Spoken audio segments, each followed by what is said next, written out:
And so I return to the beginning. I don't really remember even noticing your drinking when I first met you. Perhaps my memory has just become blurry and erased it. I really cannot say for sure. When I first met you properly, it was a pretty daunting day, as it was also the day that I had been uprooted from my childhood home, a very unhappy place, to a new home to live with you and my mother. Talk about a huge risk.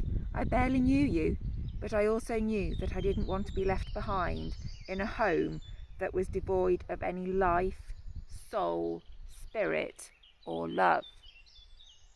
I do remember doing what I always do when I'm nervous, talk non-stop about absolutely nothing, but I couldn't bear the thought of any awkward silences and trying to think up something, anything to say. That makes for a very difficult and uncomfortable time. I do recall you saying that I was very easy to talk to, a trait I have inherited from my beloved late grandma, but then I probably took all the pressure off you, making life much easier. You seem so much fun and such a striking contrast to my childhood, one filled with trauma, arguments, tension, and a great deal of unhappiness. A life that I was incredibly relieved to leave behind. It was almost like I had entered into a new world, one with fun, laughter, and love. It was a bit like having an old black and white television and then buying a colour one. This new world seemed so intrinsically bright, colourful, and illuminated. I really couldn't believe my luck. For the first time ever, I actually had a life, not just merely a joyless existence, and a lot of that was down to you.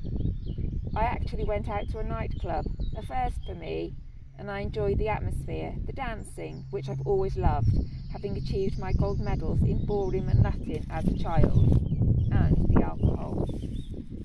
You would happily be my personal chauffeur and pick me up at any time of the day or night, and never once complained.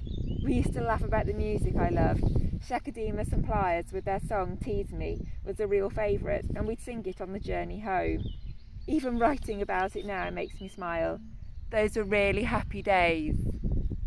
And I wish I could have kept these memories in a box and locked it shut so that they would be kept safe forever, not becoming tainted or faded by events that happened and people trying to tarnish those treasured times we spent together. We seem to spark off each other in the way that best friends, or busy mates as we called ourselves, do. Perhaps underneath all our camaraderie, we could sense that we were really lost souls, damaged goods due to our past, but we could achieve a sense of happiness if we were best buddies, which we most definitely were. I'd always struggled with friendships throughout my school life. They soon disappear when you don't fit the archetypal stereotype of being a normal weight. I definitely wasn't, being above a healthy weight, and the consequences were that I led a very lonely life, bullied until I felt like dying. To be brutally honest, every single day a part of me died until I felt completely worthless, ugly, abandoned, and unwanted. However, you changed that. You were like the best friend that I'd always wanted, full of mischief, with a beautiful sparkle in your eyes. Those were the days. People in my life came and went, like an ever-revolving door, but you were one of the only constants in my life. Looking back now, it seems like light years ago, another universe, and a whole different life. On occasions, with people happy to erase you from the past, it almost seems like your existence was all a dream, a well-written fairy tale.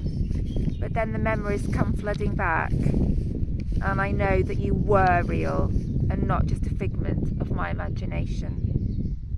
It's hard, constantly battling with people over preserving your memory, so now I keep all those thoughts to myself, saving them all in a deep corner of my mind, or a corner that cannot be destroyed by anyone else but myself. And why would I ever choose to do that? I have now chosen to rid myself of all the people trying to tarnish your memory. They are not worthy of being in my life. In my treasure trove of special times we shared are all the numerous walks we used to go on. We used to call ourselves the Three Musketeers, you, me, and your gorgeous dog Bobs, as he ended up being called. Both of them my idea, as his original name had been Oscar. I'd never been a dog lover, but Bobs was almost human-like with his characteristics and expressions. He absolutely loved swimming, and we spent many a Sunday morning trying to coax him out of the water or the many muddy puddles he found.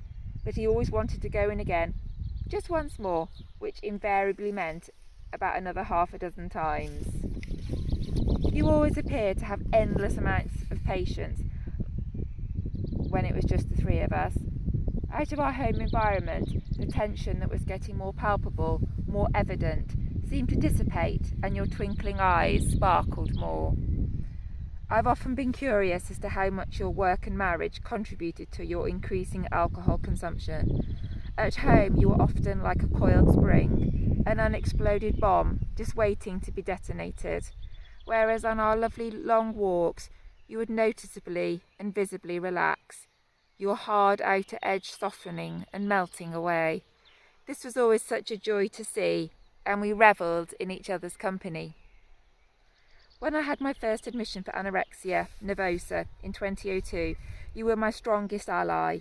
You would ring me pretty much every night, and when I was given home leave, it was always you who would either come and collect me in the car from Birmingham, with Bob's of course, or both of you would meet me at the railway station. I used to love seeing the pair of you waiting for me, both smiling and excited to see me. The following year, in 2003, I decided to leave home. I found the atmosphere too stifling and claustrophobic on my discharge from hospital, so me and my beautiful cat Macbeth made the move. Wow, it was such a relief not being subjected to endless questioning from certain people, and I never looked back. Of course I missed all our times together when we chatter away and laugh at your jokes, but I just could no longer tolerate such a toxic environment. Sometimes I flatter myself to think that I was the anchor that kept you afloat, or at least the person who didn't let you drift too far away from human reality. Every time I saw you now, you had a rather haunted appearance about you, like your demons were starting to take over, to consume you. I hated, absolutely detested seeing this character change.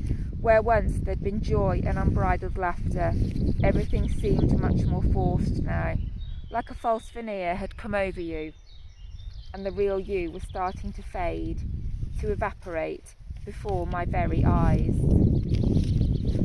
As the years progressed, so the noticeable changes in your personality became more prevalent. The only trouble was that I felt powerless to help you. You were such a strong man, or at least that was the impression you liked to give out. I'm certain that alcohol gave you the confidence to live. The only trouble was that it was actually killing you, slowly but surely. To begin with, the decline was fairly gradual, a bit like being on a roller coaster, as it slowly starts off and then ends up plummeting in speed.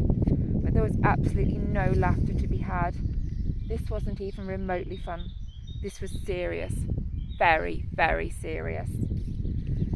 With your decline accelerating at an alarming speed, so did all the bravado, humour and sparkle that was once so evident, now was just a distant, remote memory. Even though we would still talk and text, the person in the conversation with me wasn't really you anymore. It was just someone doing an impersonation of you, and a very poor one at that. You became increasingly muddled from all the effects of your alcohol consumption, that it was akin to trying to communicate with someone much older with mental impairment. Where had you gone? I appreciate that I must have asked the question why 1,000 times. The worst thing was that a few months prior to your death, I had predicted that you would no longer be alive by Christmas. You weren't. You died just 2 days before the 25th of December.